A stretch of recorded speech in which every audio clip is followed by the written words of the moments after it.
नमस्कार मित्रांनो, तू ही रे माझा मितवा या मालिकेच्या आजच्या भागामध्ये राकेश ईश्वरीशी फोनवर बोलता बोलता फोन कट करतो आणि नेटवर्क प्रॉब्लेम आहे असं खोटं ते ईश्वरीला सांगतो। आणि तेवढ्यात अविनाश मामा मागे असतात। अविनाश मामा राकेशला विचारतात की जावई बापू, अहो येथे कुठे नेटवर्कचा प्रॉब्लेम आहे। तेव्हा मात्र आता लगेच राकेश मुद्दाम खोटं बोलतो की ॲक्च्युली मामा एका रुचकट असा क्लायंटचा फोन होता, त्याला पैसे द्यायचे नाहीत म्हणून त्याची केस मी घेणार नाही म्हणून त्याला कटवलं आणि बरं आतमध्ये या।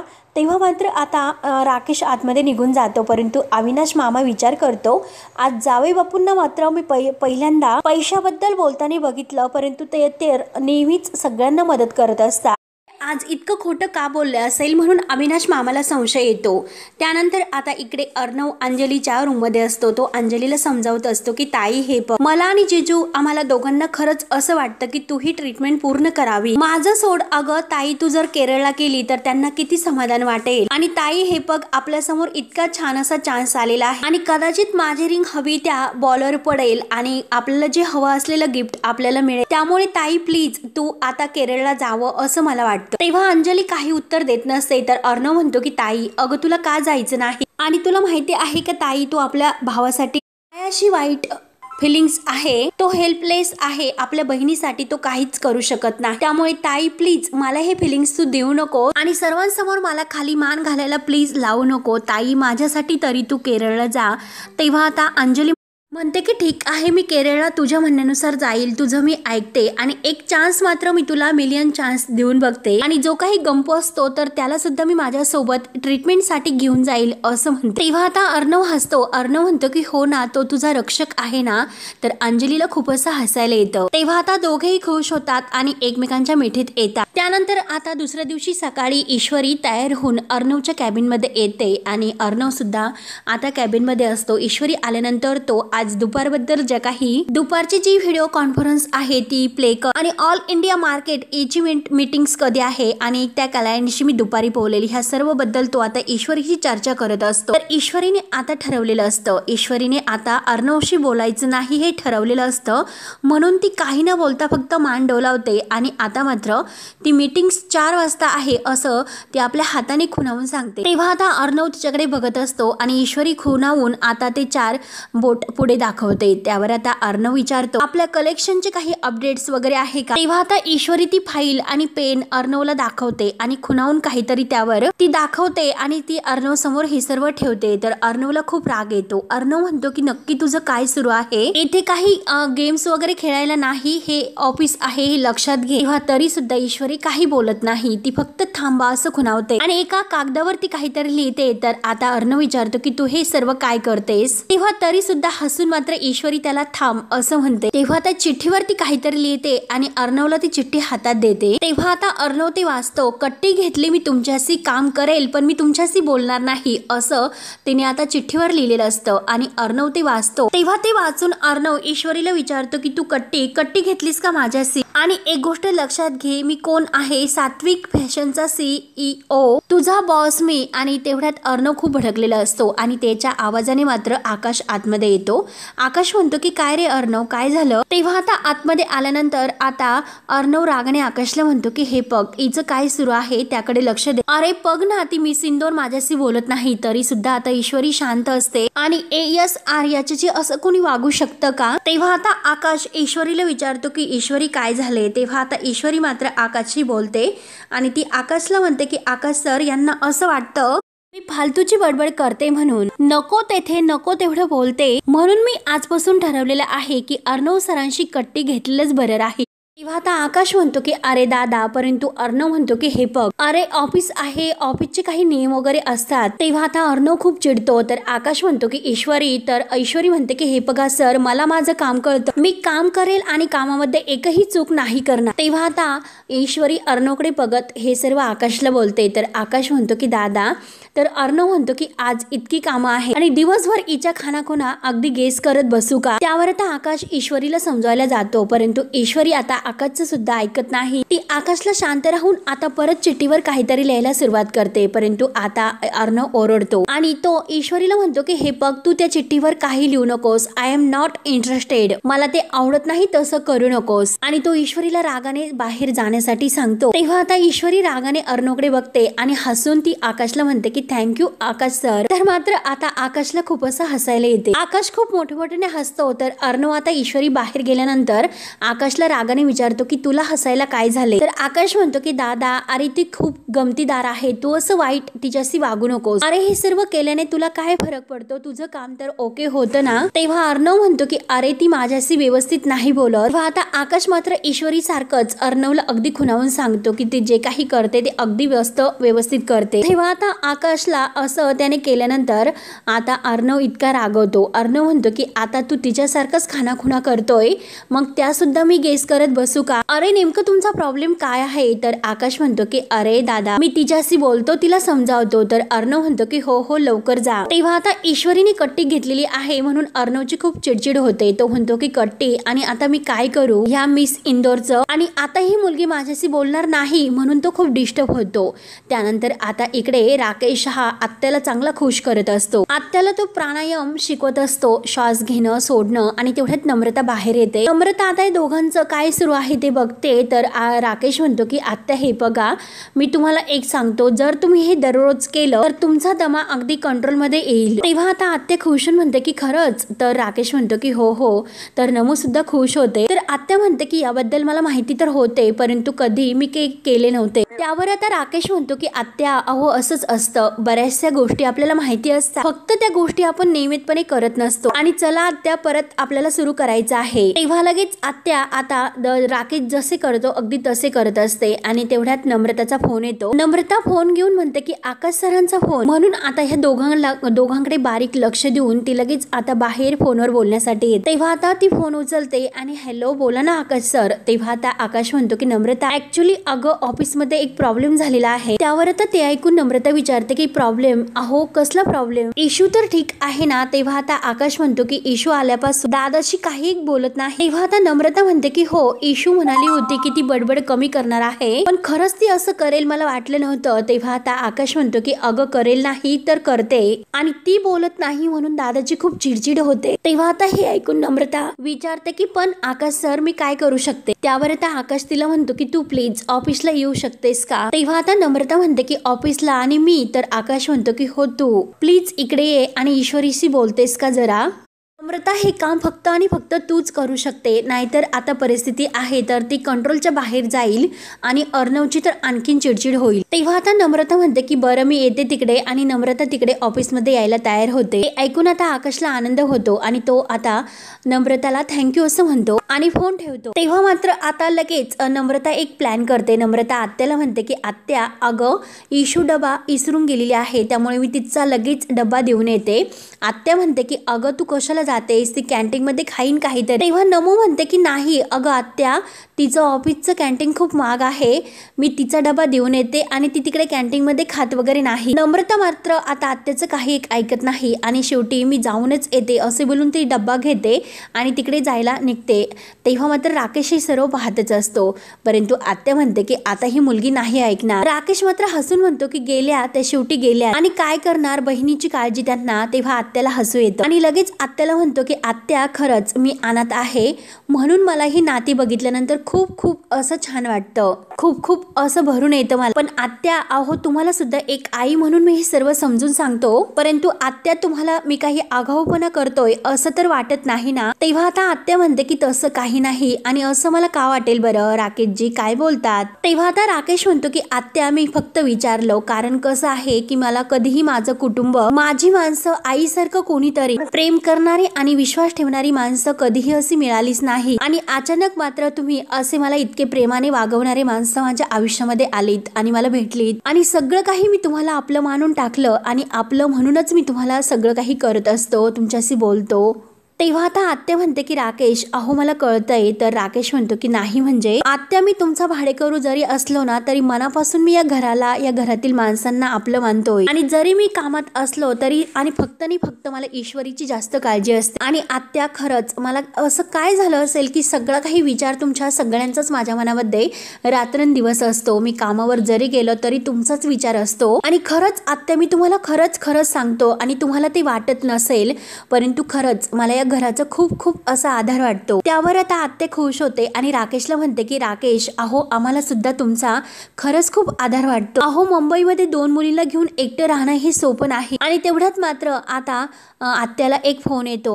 कस्टमरचा असतो तो फोन. तर आत्या म्हणते की हो दुपारपर्यंत तुम्हाला साड्या नक्की मिळून जातील. आता आत्या मात्र राकेशची गप्पा करत असते. त्यानंतर आता इकडे लावण्य ही ईश्वरी जवळ येते. ईश्वरी आपल्या कामामध्ये मग्न असते.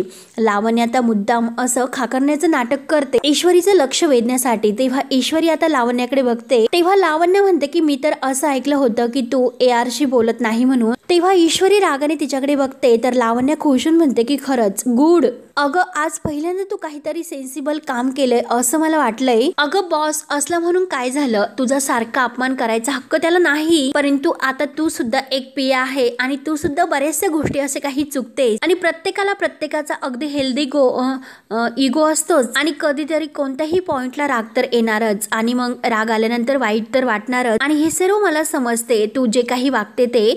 तेव्हा आता ईश्वरीच लावण्याचं सर्व काही बोलणं ऐकून घेते आणि लावण्याला म्हणते की एक मिनिट लावण्य मॅडम अहो सरांशी न बोलण्याचं माझं जे कारण आहे ते जरा वेगळं आहे. तुम्ही जे काही समजतात ते वेगळं आहे. त्यांना वाटतं की मी खूप बडबड करते. त्यांना माझी बडबड ऐकायला नाही आवडत म्हणूनच मी त्यांच्याशी गप्प राहण्याचं ठरवलेलं आहे. तेव्हा आता लावण्याचे तर अगदी मनासारखं होत असतं. तिला तर असं वाटत असतं की ईश्वरी अर्णव सरांशी बोलूच नाही ARशी.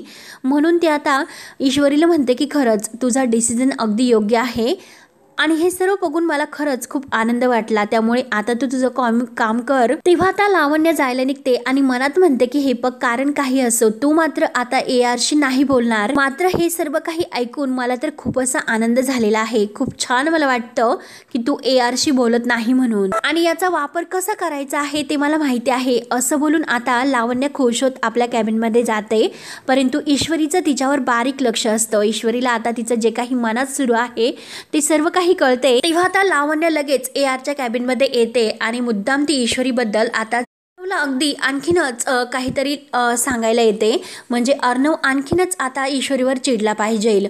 तेव्हा आता कॅबिनमध्ये आल्यानंतर ती अर्णवला विचारते की AR अरे हे काय ऐकतेस मी, काय सुरू आहे तर आपल्या ऑफिसमध्ये. तेव्हा अर्णव विचारतो की काय झाले. तर लावण्य म्हणते की अरे ती ईश्वरी देसाई एक मामूली तुझी पिया आहे आणि ती तर चक्क तुझ्याशीच बोलत नाही हे तर मी ऐकले आणि तिला हे कसं करू शकते. ती फक्त येथे एक पिया आहे, तिला कोणताही हक्क नाही आणि ती आपल्या बॉसशी का बोलू शकत नाही. तेव्हा आता अर्णव म्हणतो की एक मिनिट लावण्या ती माझ्याशी बोलत नाही मग मी काय करायचं आहे ते माझं मी ठरवतो. तुला ते सांगायची गरज नाही. ती माझी पिया आहे, मी सर्व हँडल करतो ओके. तेव्हा लावण्याचा जळफाट होतो तरी सुद्धा लावण्य म्हणते की अरे तुझ्याबद्दल ती असं.